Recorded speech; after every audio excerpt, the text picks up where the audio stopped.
ॐ श्रीवेदपुरुषाय नमः। अथ रुद्राष्टाध्यायी पाठः षडङ्गन्यासः। ॐ मनो ज्योतिर्जुषतामाजस्य बृहस्पतिर्जज्ञमिमन्तनो त्वरिष्टं यज्ञगुं समिमन्दधातु विश्वे देवास इहमादयन्ताम्। ॐ प्रतिष्ठा। ॐ हृदयाय नमः। ॐ अबोध्यग्निः समिधा जनानां प्रतिधेनुमिवायते मुखासं जह्वा एव प्रवयामुज्जिहानाः प्रभानवः शिश्रदेनाकमच्छ। ॐ शिरसे स्वाहा। ॐ मूर्धानं दिवो अरतिं पृथिव्या वैश्वानरमृत आजातमग्निं कविगुं सम्राजमतिथिं जनानामासन्ना पात्रं जनयन्त देवाः। ॐ शिखायै वसट्। ॐ वर्माणि ते वर्मणाच्छादयामि सोमस्त्वा राजामृतेनानुवस्ताम्। उरोर्वरीयो वरुणस्ते कृणोतु जयन्तन्त्वानुदेवा मदन्तु। ॐ कवचाय हुम्। ॐ विश्वतः चक्षुरुत विश्वतो मुखो विश्वतो बाहुरुत विश्वतः सम्बाहुभ्यान्दमति सम्पतत्रैर्द्यावा भूमि जनयन् देव एकः। ॐ नेत्रत्रयाय वौषट्। ॐ मानस्तो केतनये मान आयुखिमानो गोखुमानो अश्वेखुरेरिकः मानो वीरा निद्रभामिनो वधीर्विग्मन्तः सदमित्वा हवामहे। ॐ अस्राय फट्। ध्यानम्। ॐ ध्याये नित्यं महेशं रजतगिरिनिभं चारुचन्द्रावतंसं रत्नाकल्पोज्ज्वलाङ्गं परशुमृगवराभीतिहस्तं प्रसन्नं पद्मासीनं समन्तात् स्तुतममरगणैर्व्याघ्रकृतिं वसानम् विश्ववाद्यं विश्ववन्द्यं निखिलभयहरं पञ्चवक्त्रं त्रिनेत्रम्। हरिः ॐ गणानां त्वा गणपतिगुं हवामहे प्रियाणां त्वा प्रियपतिगुं हवामहे निधीनां त्वा निधिपतिगुं हवामहे। वसो मम आहमजानि गर्भधमा त्वमजासि गर्भधाम। गायत्रे त्रिष्टुब्जगत्यनुष्टुपङ्क्त्या सह बृहत्कृष्णिः काकुत्सोचेभिः संयन्तु त्वा द्विपदाजाश्च चतुष्पदास्त्रिपदाजाश्च षट्पदाः विच्छन्दाजाश्च सच्छन्दाः शोचेभिः संयन्तु त्वा सहस्तोमाः सह छन्दस आवृतः सह प्रमारेखयः सप्तदेव्याः पूर्वेखां पन्थामनुदिश्य धीरा अन्वालेभिरेरथ्यो नरस्मिन् जज्जाग्रतो दूरमुदैति दैवं तदुसुप्तस्य तथैवैति दूरङ्गमञ्ज्योतिखां ज्योतिरेकं तन्मे मनः शिवसङ्कल्पमस्तु येन कर्माण्यपसो मनीखिणो यज्ञे कृण्वन्ति विदधे कुधीराः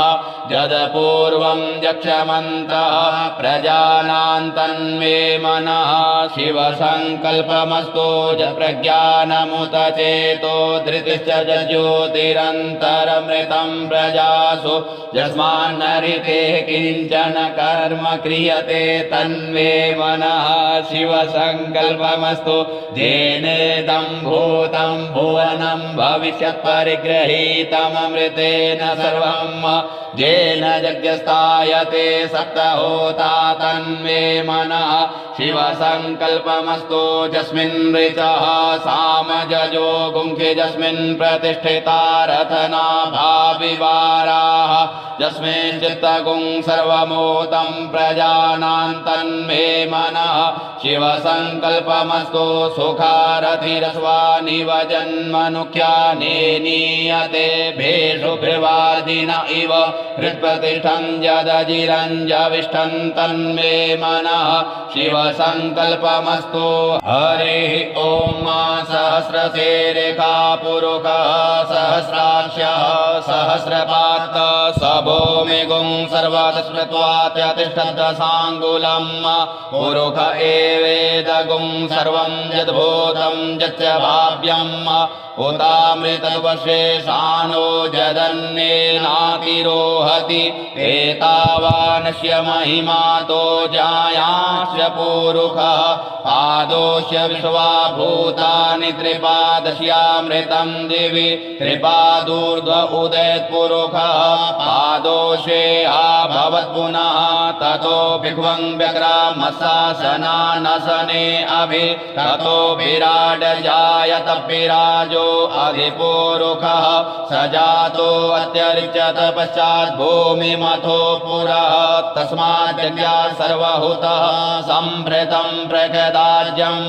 पशुंस्तांश्चक्रे वायव्यानारण्या ग्राम्याश्च जे तस्माद्यज्ञा सर्वहुतरिचः सामानि जग्गिरे छन्दागुंसि जग्गिरे तस्माद्यजुस्तस्मादजायत तस्मादस्वा अजायन्त जे केचोभयादतः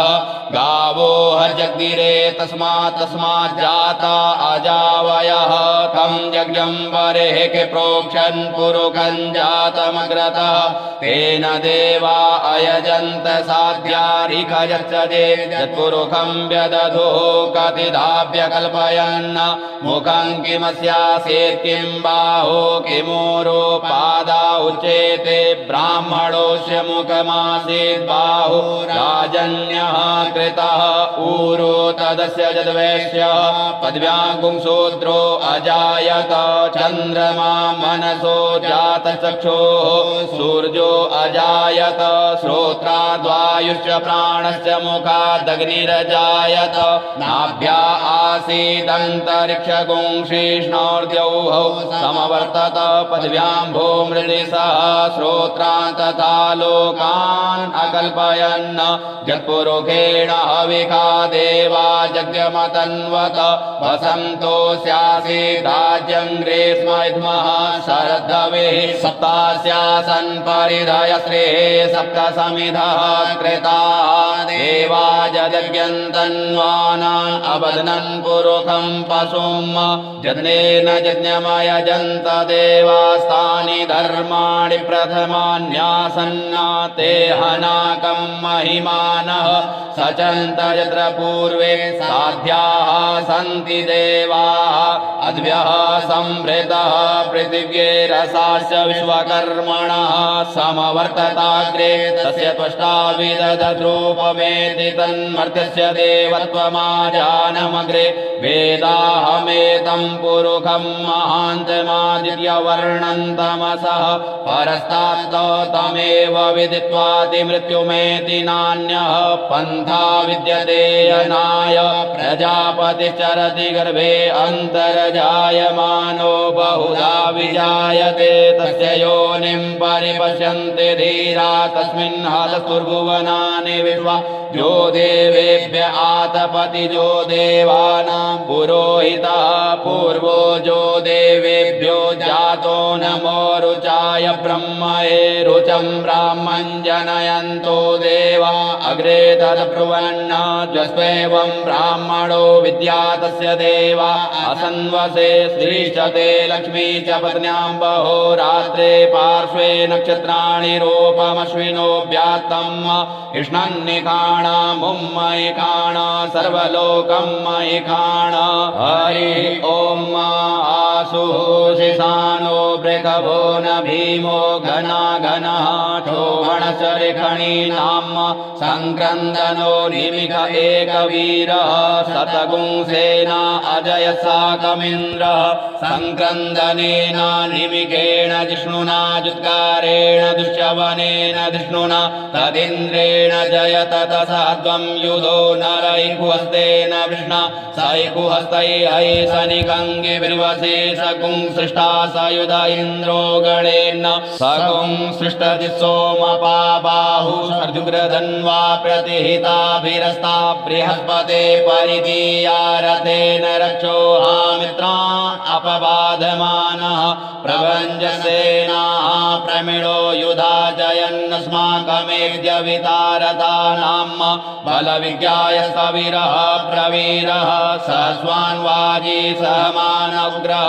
अभिवीरो अभिसत्वा सहोजा जैत्रमिन्द्ररथमातिष्ठ गोविद गोत्रविदं गोविदं वज्रबाहुञ्जयन्तमज्म प्रमिणन्तमोजसा हिमगुं सजाता अनुवीरयत्वमिन्द्रगुं सखायो अनुसगुं रवध्वम् अभिगोत्राणि सहसा गाहमानोदयो वीरः शतमन्युरिन्द्रः दुष्यवनः प्रतनाकाट्ययुज्योस्माकगुंसेन अवतु प्रयुत्सो इन्द्र आसान्नेता बृहस्पतिर्दक्षिणा यज्ञः पुर एतु सोमः देवसेनानामभिभञ्जतीनां जयन्तीनां मरुतो जन्त्वग्रह्म इन्द्रस्य विष्णो वरुणस्य राज्ञ आदित्यानां मरुतागुं सर्धौग्रह्म महामनसां भुवनच्यवानां घोघो देवानां जयतामुदस्तात् उद्धरिखयमघवन्नायुधान्युसत्वनां मामकानां मनागुंसे उद्धृतहन्वाजिनां वाजिनां निद्रधानां जयतां जन्तु घोघाः अस्माकमिन्द्रः समृते कुर्दजे स्वस्माकं जायिकवस्ता जयन्तु अस्माकं वीरा उत्तरे भवन्तु स्मां देवा अवता हवेगो अमेकाञ्चित्तं प्रतिलोभयन्ति गृहाणाङ्गान्यप्वे परेहि अभिप्रेहि निर्दहरसुभोगैरन्धेनामित्रा तमसा सचन्ताम् अवशिष्टा परापतरभ्ये ब्रह्मसगुंसिते गच्छान् मित्रान् प्रवच स्वमामीखा कञ्चनोचिकः प्रेता जयता नर इन्द्रो वः शर्म जचतो उग्रावः सन्तु बाहवो नादृश्या यथा सत असौ जासेना मरुतः परेषामभ्येति न ओजसा स्पर्धमाना ताङ्गो हत तमसा पप्रते न जधामि अन्यो अन्यन्न जानन्न चन्द्रबाणाः सम्पतन्ति कुमाराभिषिखा इव तन्न इन्द्रो बृहस्पतिरदितिः शर्म जचतो विश्वाः शर्म जचतो मर्माणि ते वर्मणाच्छादयामि सोमस्त्वा राजामृतेनानुवस्ताम् उरोर्वरीयो वरुणस्ते कृणोतु जयन्तन्त्वानुदेवा मदन्तु हरि ॐ मा बिभ्राट् बृहत् पिबतु सौम्यं मध्वायुर्दधदग्न्यपतावविहृतं वातजोतोजो अभिरक्षतिर्मना प्रजाः पुपोगपुरुधाभिराजति उदुत्यं जातवेदसन्देवं वहन्ति केतवः दृशे विश्वाय सूर्यं धेनापावकचसाभुरण्यन्तञ्जना अनु त्वं वरुण पश्यसि देव्या वद्वर्जु आगतगुं रथेन सूर्यत्वच मध्वाजग्यगुं समञ्जाते तं प्रज्ञता यम्बेन चित्रं देवानां तं प्रज्ञता पूर्वथा विश्वतेर्मथा ज्येष्ठतातिं बर्हिः कदगुं स्वर्विदं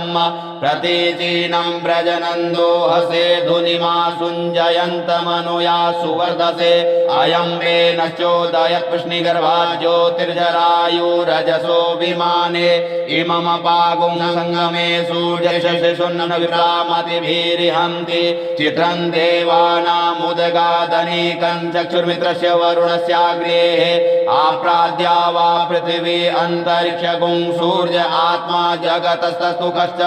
आन इडाभिर्विदते कुसति विश्वानरः सविता देव एतु अभिजथा जुवानो मत्स्यधानो विश्वं जगदभिविद्वे मनीका जदजगच्चवृत्तहन्नुदगा अभिसूर्य सर्वन्तदिन्द्रसेवसे तरणिर्विशदर्शतो ज्योतिष्कृतसि सूर्य विश्वमाभासिरोचनम् तत्सूर्यस्य देवत्वं तन्महित्वं मध्याकर्तोर्विततगुं संजभार जदेदयुक्तहरितः सदस्ताद्रात्रिवासस्तनुते सिमस्मै तन्मित्रस्य वरुणस्याभिचक्षे सूर्यो रूपं कृणुतेऽद्यो रूपस्ते अनन्तमन्यदृशदस्य पाजः कृष्णमन्धरितः सम्भरन्ति ब्रह्मासि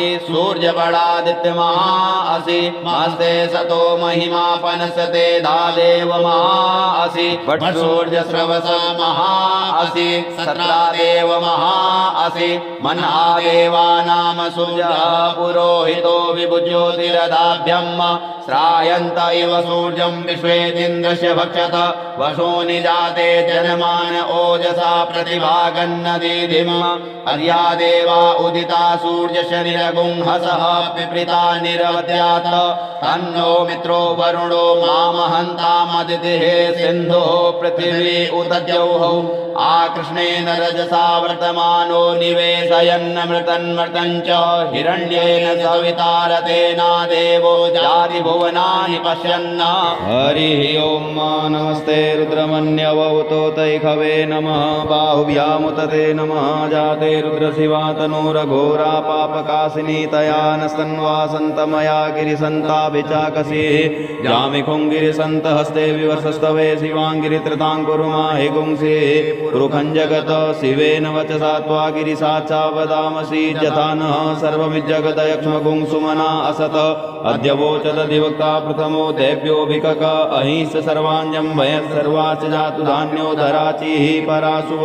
असौजस्ताम्रो वरुणौ तव प्रो सुमङ्गलः जेतेन गुंरुद्राभितो दिक्षुश्रिताः सहस्रशो वैका गुंहेटैमहे असौजो वसर्पति नीलग्रीवो विलोहितः उतैनङ्गोपाद्रिसन्नद्रिसन्नुदार्जः दृष्टो मृडयातिनः नमोऽस्तु नीलग्रीवाय सहस्राक्षाय मीडुखे अतौजे अस्य सत्त्वानो हन्तेभ्यो करन्नमः प्रमुञ्च धन्वनस्तमुभयोराग्न्योर्जाम जास्यते हस्तैखवः पराता भगवो वप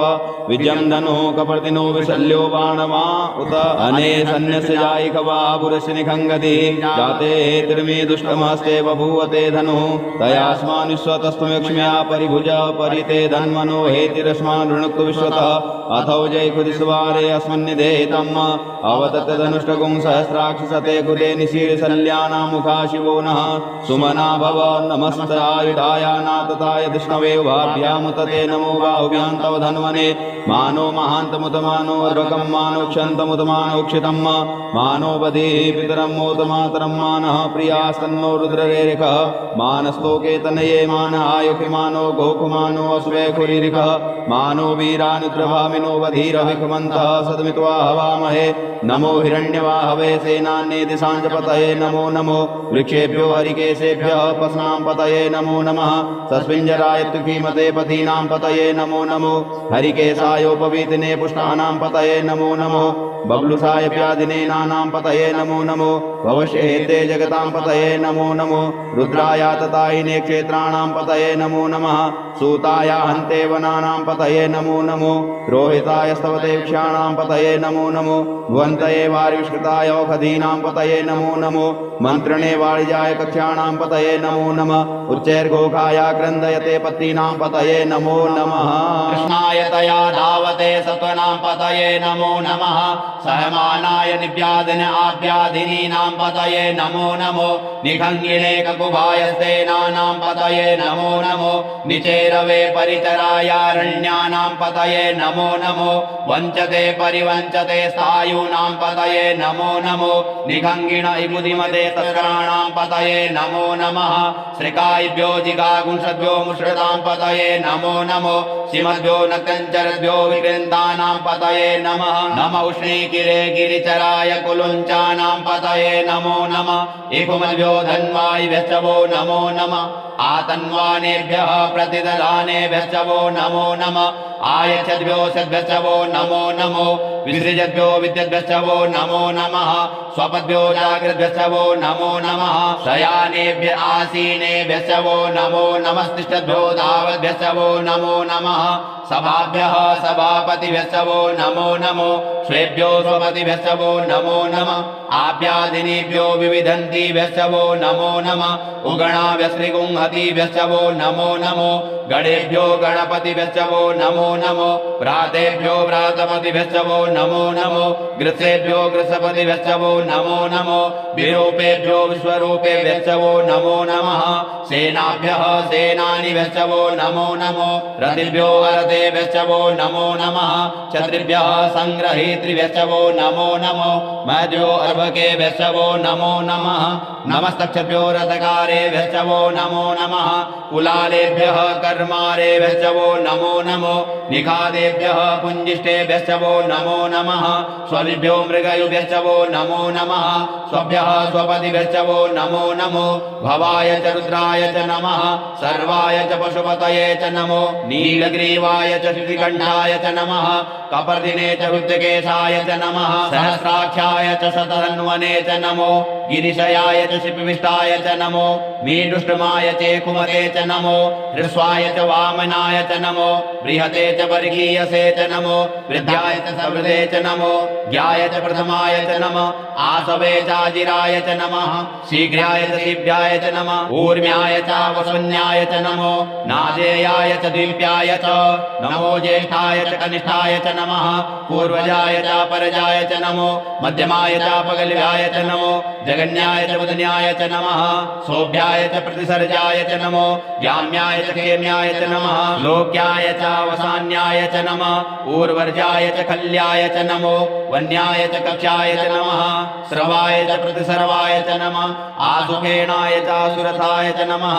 शूराय च ववेदिने च नमो बिल्मिने च कवचिने च नमो वर्मिणे च वरोचिने च नमः श्रुताय च श्रुतसेनाय च नमो दुन्दुभ्याय च अनन्याय च नमो कृष्णवे च प्रमृषाय च नमो निखङ्गिणे चेकुधिमते च नमस्तीक्ष्णे सवे चायुधिने च नमः स्वायुधाय च सुधन्वने च नमः सुत्याय च पथ्याय च नमः काट्याय च नीप्याय च नमः कूल्याय च सरस्याय च नमो नादेयाय च वयसन्ताय च नमः कूप्याय च वट्याय च नमो वीध्याय च तप्याय च नमो वेग्याय च विद्युत्याय च नमो वर्घ्याय च वर्घ्याय च नमो वात्याय च रेग्म्याय च नमो वास्तव्याय च वास्तुपाय च नमः सोमाय च रुद्राय च नमस्ताम्राय च अरुणाय च नमः संगवे च पशुपतये च नमः उग्राय च भीमाय च नमो ग्रेवधाय च दूरेवधाय च नमो अन्त्रे च हनीयसे च नमो वृक्षेभ्यो हरिकेशेभ्यो नमस्काराय नमः संभवाय च मयो भवाय च नमः शंकराय च मयस्कराय च नमः शिवाय च शिवतराय च नमः पार्याय च वार्याय च नमः प्रतरणाय चोत्तरणाय च नमस्तीर्थ्याय च कूल्याय च नमः सस्भ्याय च पेन्याय च नमः सिकत्याय च प्रवाजाय च नमः किगुंशिलाय च क्षणाय च नमः कपर्दिने च पुलस्तये च नमः हिरण्याय च प्रवत्याय च नमो वृद्ध्याय च गोष्ठ्याय च नमस्तल्प्याय च गेह्याय च नमो हृदयाय च निवेक्याय च नमः काट्याय च गौरेष्ठाय च नमः शुष्क्याय च हर्त्याय च नमः पागुंसभ्याय च रस्याय च नमो लोप्याय च ओलप्याय च नमः ऊर्व्याय च सूर्याय च नमः पर्णाय च पर्णसदाय च नमः उद्गुरुमाणाय च विघ्नते च नमः आकिदते च प्रकिदते च नमः एकुमद्भ्यो धनुष्कृभ्यश्च वो नमो नमो वः किरीकेभ्यो देवानां हृदयेभ्यो नमो विचिन्वत्केभ्यो नमो विक्षिणत्केभ्यो नमः आनिर्हतेभ्यः द्रापे अंधसस्वदे दरिद्र नीललोहित आसां प्रजानां वेषां पशूनां मा भेर्मान्द्रोमोचन किंचना ममत इमा रुद्राय तवसे कपर्दिने च यद्वीराय प्रभरामहे मतिः यथा समसद्विपदे चतुष्पदे विश्वं पुष्टं ग्रामे अस्मिन्ननातुरं जाते रुद्र शिवा तनोः शिवा विश्वाहा भेखजी शिवा ऋतस्य भेखजी तया नो मृडजीवसे परिणो रुद्रस्य हेतिर्वृणतु परिपेकस्य दुर्मतिरघायोः अवस्थिरामघवद्भ्यस्तनुखवीढवस्तोकायतनयाय मृड मीढुष्टम शिवतम शिवो नः सुमना भव परमे वृक्ष आयुधन्निधाय कृत्रिम वसान आचर पिनाकं बिभृदागहि विगिरिद्रविलोहित नमस्ते अस्तु भगवः जास्ते सहस्रगुं हेतयो न्यमस्मिन्योपन्तुताः सहस्राणि सहस्रो बाहो तव हेतयः तासामीशानो भगवः पराचीनामुकाकृते असंख्याता सहस्राणि ये रुद्रादिभूम्याम् ते काकुं सहस्रयोजने पदन्वानि तन्मसि अस्मिन् महत्यर्णवे अन्तरिक्षे भवाधि ते काकुं सहस्रयोजने पदन्वानि तन्मसि नीलग्रीवाः स्थितिकण्ठा दिवगुं रुद्रा उपसृताः ते काकुं सहस्रयोजने पदन्वानि तन्मसि नीलग्रीवाः स्थितिकण्ठाः सर्वा अधः क्षमाचराः ते काकुं सहस्रयोजने पदन्वानि तन्मसि जे वृक्षे कुशपिञ्जरा नीलग्रीवा विलोहिताः ते काकुं सहस्रयोजने पदन्वानि तन्मसि जे भूतानामधिपतयो विशिखासः कपर्दिनः ते काकुं सहस्रयोजने पदन्वानि तन्मसि जे पतां पथिरक्षय ऐलवृता आयुर्धः ते काकुं सहस्रयोजने पदन्वानि तन्मसि जे तीर्थानि प्रचरन्ति सृकाहस्तानि खङ्गिणः ते काकुं सहस्रयोजने पदन्वानि तन्मसि जेन्ये विदन्ति पात्रे कूपिपतो जनान्न ते काकुं सहस्रयोजने पदन्वानि तन्मसि जयेतावन्तश्च भूयागुंसस्य दिशो रुद्रावितस्थिरे ते काकुं सहस्रयोजने पदन्वानि तन्मसि नमोऽस्तु रुद्रेभ्यो जे दिविजेखाम्बरिकमिकवः तेभ्यो दश प्राचीर दश दक्षिणा दश प्रतीचीर दशोदीचीर्दशोर्ध्वाः तेभ्यो नमो अस्तु ते नो वन्तु ते नो मृडयन्तु ते जन्दिक्मो जस्तुनो द्वेष्टितमे काञ्जम्बे दद्मः नमोऽस्तु रुद्रेभ्यो जे अन्तरिक्षे जे काम्पातैकवः तेभ्यो दश प्राचीर दश दक्षिणा दश प्रतीचीर दशोदीचीर दशोर्ध्वाः तेभ्यो नमो अस्तु ते नो वन्तु ते नो मृडयन्तु ते जन्दिक्मो जस्तुनो द्वेष्टितमे काञ्जम्बे दद्मः नमोऽस्तु रुद्रेभ्यो जे पृथिव्यां ये कामन्नमिखवः तेभ्यो दश प्राचीर दश दक्षिणा दश प्रतीचीर दशोदीचीर दशोर्ध्वाः तेभ्यो नमो अस्तु ते नो वन्तु ते नो मृडयन्तु ते जन्दिक्मो जस्तुनो द्वेष्टितमे काञ्जम्बे दद्मः ॐ स्वः ॐ भुवः ॐ भूः हरि ॐ मावयगुं सोमव्रते तव मनस्तनो कुविमः शोकाय स्वाहा तपसे स्वाहा तप्यते स्वाहा तप्यमानाय स्वाहा तप्ताय स्वाहा घर्माय स्वाहा निष्कृते स्वाहा प्रायश्चित्ते स्वाहा भेकजाय स्वाहा जमाय स्वाहान्तकाय स्वाहा मृत्यवे स्वाहा ब्रह्मणे स्वाहा ब्रह्महत्यायै स्वाहा विश्वेभ्यो देवेभ्यः स्वाहा द्यावा पृथिवीभ्यागुं स्वाहा हरिः ॐ मावाजश्च मे प्रसवश्च मे प्रयतिश्च मे प्रसिद्धिश्च मे धीतिश्च मे क्रतुश्च मे स्वरश्च मे श्लोकश्च मे श्रवश्च मे श्रुतिश्च मे ज्योतिश्च मे स्वश्च मे यज्ञेन कल्पन्ताम् प्राणश्च मे पानश्च मे व्यानश्च मे शुच्च मे चित्तञ्च मे आधीतञ्च मे वाक्च मे मनश्च मे चक्षुश्च मे श्रोत्रञ्च मे दक्षश्च मे बलञ्च मे ददनेन कल्पन्ताम्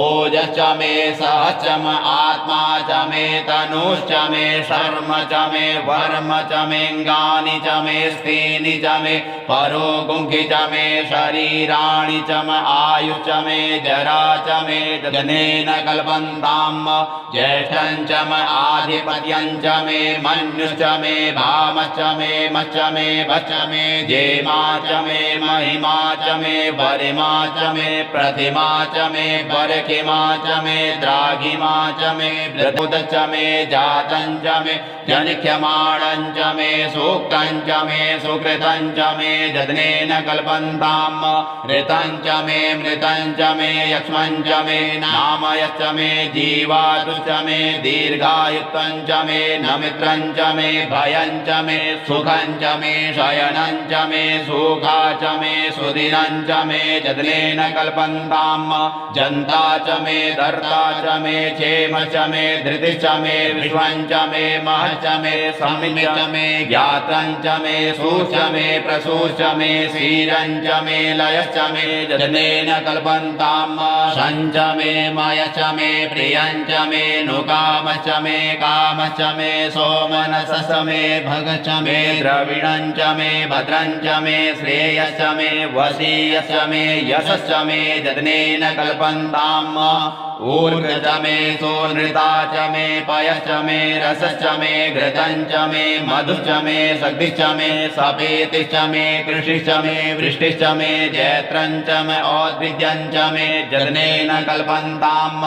रयिश्च मे रायश्च मे पुष्टं च मे पुष्टिश्च मे विभु च मे प्रभु च मे पूर्णं च मे पूर्णतरं च मे कुयवं च मे चितं च मे नं च मे शुच मे जदनेन कल्पन्ताम् वित्तं च मे वेद्यं च मे भूतं च मे भविष्यत् च मे सुगं च मे सुपथ्यं च मरिद्धं च मरिद्धिश्च मे कृतं च मे कृतिश्च मे मतिश्च मे सुमतिश्च मे जदनेन कल्पन्ताम् ब्रीहयश्च मे जवाश्च मे माखाश्च मे तिलाश्च मे मुद्गाश्च मे खल्वाश्च मे प्रियङ्गवश्च मे णवश्च मे श्यामाश्च मे नीवाराश्च मे गोधूमाश्च मे मसूराश्च मे जदनेन कल्पन्ताम्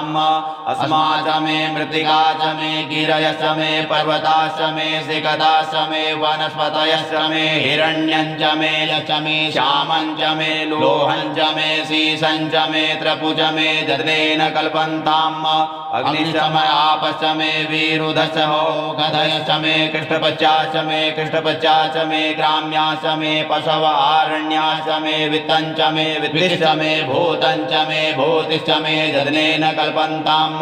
वसु च मे वसतिश्च मे कर्म च मे शक्तिश्च मे रथश्च म एमश्च म इत्या च मे गतिश्च मे जदनेन कल्पन्ताम् अग्निश्च म इन्द्रश्च मे सोमश्च म इन्द्रश्च मे सविता च म इन्द्रश्च मे सरस्वती च म इन्द्रश्च मे पूका च म इन्द्रश्च मे बृहस्पतिश्च म इन्द्रश्च मे जदनेन कल्पन्ताम् मित्रश्च म इन्द्रश्च मे वरुणश्च म इन्द्रश्च मे दाता च म इन्द्रश्च मे त्वष्टा च म इन्द्रश्च मे मरुतश्च म इन्द्रश्च मे विश्वे च मे देवा इन्द्रश्च मे जदनेन कल्पन्ताम् पृथिवी च म इन्द्रश्च मे अन्तरिक्षं च म इन्द्रश्च मे द्यौश्च म इन्द्रश्च मे समा च म इन्द्रश्च मे नक्षत्राणि च म इन्द्रश्च मे दिशश्च म इन्द्रश्च मे जदनेन कल्पन्ताम् अगुंसुश्च मे रश्मिश्च मे दाभ्यश्च मे अधिपतिश्च म उपागुंसुश्च मे अनर्जामश्च म ऐन्द्रवायवश्च मे मैत्रावरुणश्च म आश्विनश्च मे प्रतिप्रस्थानश्च मे शुक्रश्च मे मन्थी च मे जदनेन कल्पन्ताम् आग्रहणश्च मे वैश्वदेवश्च मे मरुश्च मे वैश्वानरश्च महेन्द्राग्नश्च मे महावैश्वदेवश्च मे मरुत्वतीयाश्च मे निष्केवल्यश्च मे सावित्रश्च मे सारस्वतश्च मे पाग्निवतश्च मे हारियोजनश्च मे जदनेन कल्पन्ताम् श्रुतश्च मे तमसाश्च मे वायव्यानि च मे द्रोणकलशश्च मे ग्रावाणश्च मे दिग्भवणे च मे भूतभृच्च म आदवनीयश्च मे वेदिश्च मे बर्हिश्च मे बभृतश्च मे स्वगाकारश्च मे जदनेन कल्पन्ताम्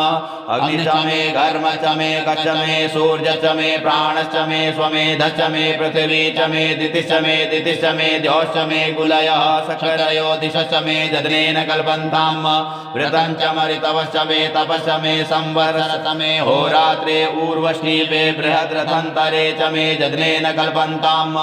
एका च मे तिस्रश्च मे तिस्रश्च मे पञ्च च मे पञ्च च मे सप्त च मे सप्त च मे नव च मे नव च मे एकादश च मे एकादश च मे त्रयोदश च मे त्रयोदश च मे पञ्चदश च मे पञ्चदश च मे सप्तदश च मे सप्तदश च मे नवदश च मे नवदश च मे एकविंशति च मे एकविंशति च मे त्रयोविंशति च मे त्रयोविंशति च मे पञ्चविंशति च मे पञ्चविंशति च मे सप्तविंशति च मे सप्तविंशति च मे नवविंशति च मे नवविंशति च मे एकत्रिंशत् च मे एकत्रिंशत् च मे त्र्यत्रिंशत् च मे जदनेन कल्पन्ताम् चतस्रश्च मे षोश्च मे षोश्च त्रयोश्च मे द्वादश च मे द्वादश च मे षोडश च मे षोडश च मे विंशतिश्च मे विंशतिश्च मे चतुर्विंशतिश्च मे चतुर्विंशतिश्च मे अष्टाविंशतिश्च मे अष्टाविंशतिश्च मे द्वात्रिंशच्च मे द्वात्रिंशच्च मे खत्रिंशच्च मे खत्रिंशच्च मे चत्वारिंशच्च मे चत्वारिंशच्च मे चतुश्चत्वारिंशच्च मे चतुश्चत्वारिंशच्च मे अष्टाचत्वारिंशच्च मे जदनेन कल्पन्ताम्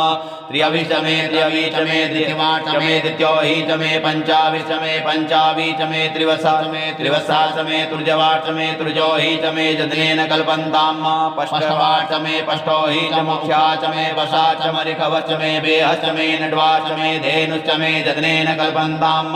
वाजाय स्वाहा प्रसवाय स्वाहा बीजाय स्वाहा क्रतवे स्वाहा वसवे स्वाहा अर्पतये स्वाहा हे मुग्धाय स्वाहा मुग्धाय वैनगुंसिनाय स्वाहा विनगुंसिनान्त्यायनाय स्वाहान्त्याय भुवनाय स्वाहा भुवनस्य पतये स्वाहाधिपतये स्वाहा प्रजापतये स्वाहा यन्ते राण्मित्राय जन्तासि जमन ऊर्जे त्वा वृष्टे त्वां प्रजानां त्वाधिपत्याय आयुर्जज्ञेन कल्पतां प्राणो यज्ञेन कल्पतां चक्षुर्यज्ञेन कल्पतां श्रोत्रं यज्ञेन कल्पतां वाक्यज्ञेन कल्पतां मनोजज्ञेन कल्पतां आत्मा यज्ञेन कल्पतां ब्रह्मा यज्ञेन कल्पतां ज्योतिर्यज्ञेन कल्पतां कुशलयज्ञेन कल्पतां पृष्ठं यज्ञेन कल्पतां यज्ञो यज्ञेन कल्पतां स्तोमश्च यजुश्च ऋक्च साम च बृहच्च रथन्तरं च स्वरदेवा अगन्मामृता अभूम प्रजापते प्रजा अभूम वेत् स्वाहा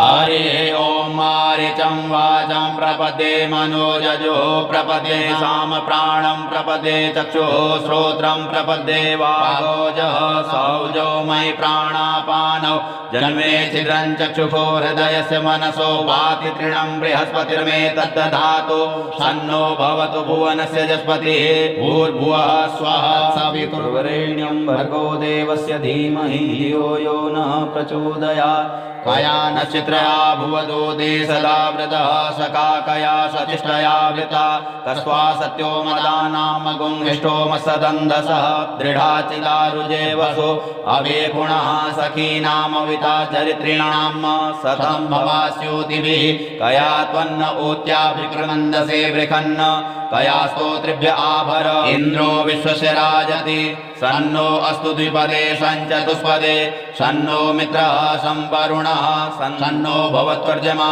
सन्न इन्द्रो बृहस्पतिः सन्नो विष्णुरुक्रमः सन्नो वातः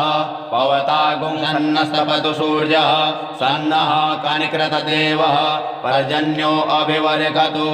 अहानि सम्भवन्तु नः सगुं रात्रिः प्रतिनीयताम् सन्न इन्द्राग्नि भवतामवोभिः सन्न इन्द्रा वरुणा रातहव्या सन्न इन्द्रा पूगणा वाजसातौ समिन्द्रा सोमा सुविताय संजोः सन्नो देवी रविषय आपो भवन्तु पीतये संजोरविस्रवन्तु नः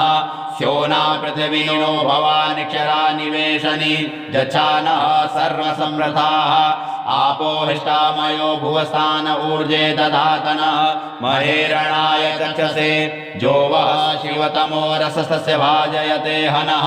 उषतीरिव मातरः तस्मा अरङ्गमामवोजस्य क्षयाय जिन्वथ आपो जनयथाचनः यो शान्तिर्म शान्तिः सर्वगुं शान्तिः शान्तिरेव शान्तिः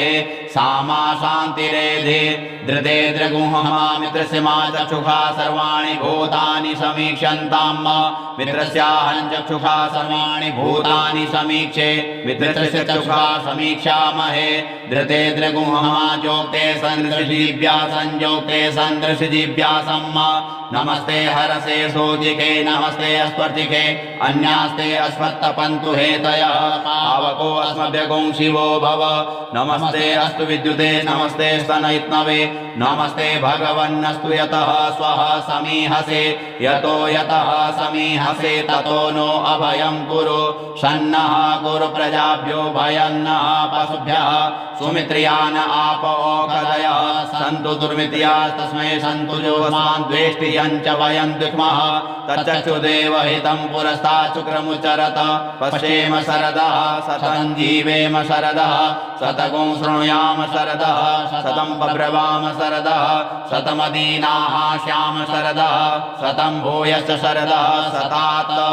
हरिः ॐ मा स्वस्ति न इन्द्रो वृधस्रवाः स्वस्ति नः पूषा विश्ववेदाः स्वस्ति नस्तारक्षो अरिष्टनेमिः स्वस्ति नो बृहस्पतिर्दधातु ॐ पयः पृथिव्यां पयो गदेकुपयो दिव्यन्तरिक्षे पयोधाः पयस्वतीः प्रतिशः सन्तु मह्यम्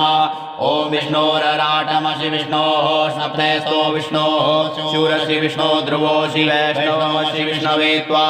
ॐ अग्निर्देवता वातो देवता सूर्यो देवता चन्द्रमा देवता पशवो देवता रुद्रा देवता द्वितीया देवता मरुतो देवता विश्वे देवा देवता बृहस्पतिर्देवतेन्द्रो देवता वरुणो देवता ॐ सद्यो जातं प्रपद्यामि सद्यो जाताय वै नमो नमः भवे भवेनाति भवे भवस्य मां भवोद्भवाय नमः वामदेवाय नमो ज्येष्ठाय नमः श्रेष्ठाय नमो रुद्राय नमः कालाय नमः कलविकरणाय नमो बलविकरणाय नमो बलाय नमो बलप्रमथनाय नमः सर्वभूतदमनाय नमो मनोन्मनाय नमः अघोरेभ्यो घोरेभ्यो घोरघोरतरेभ्यः सर्वेभ्यः सर्वेभ्यो नमस्ते सुहृद्रूपेभ्यः तत्पुरुषाय विद्महे महादेवाय धीमहि तन्नो रुद्रः प्रचोदयात् ईशानः सर्वविद्यानाम् ईश्वरः सर्वभूतानां ब्रह्माधिपतिर्ब्रह्मणोऽधिपतिर्ब्रह्मा शिवो मे अस्तु सदा शिवो ॐ शिवो नामासि स्वधिष्ठे पिता नमस्ते अस्तु मामाहि पुंसीः निवर्तयाम्यायुके नाद्याय प्रजननाय राय स्पोकाय सुप्रजास्वाय सुवीर्याय ॐ विश्वानि देव सवितर्दुरितानि परासुव यद्भद्रं तन्न आसुव ॐ द्यौः शान्तिरन्तरिक्षगुं शान्तिः पृथिवी शान्तिरापः शान्तिरोषधयः शान्तिः वनस्पतयः शान्तिर्विश्वे देवाः शान्तिर्ब्रह्म शान्तिः सर्वगुं शान्तिः शान्तिरेव शान्तिः सामा शान्तिरेधि ॐ सर्वेखां वा एकवेदाना गुंग्रसो यस्सां सर्वेखा मे वै न मे तद्वेदाना गुंग्रसेना विकिञ्चते ॐ शान्तिः शान्तिः शान्तिः सुशान्तिर्भवतु सर्वारिष्टशान्तिर्भवतु।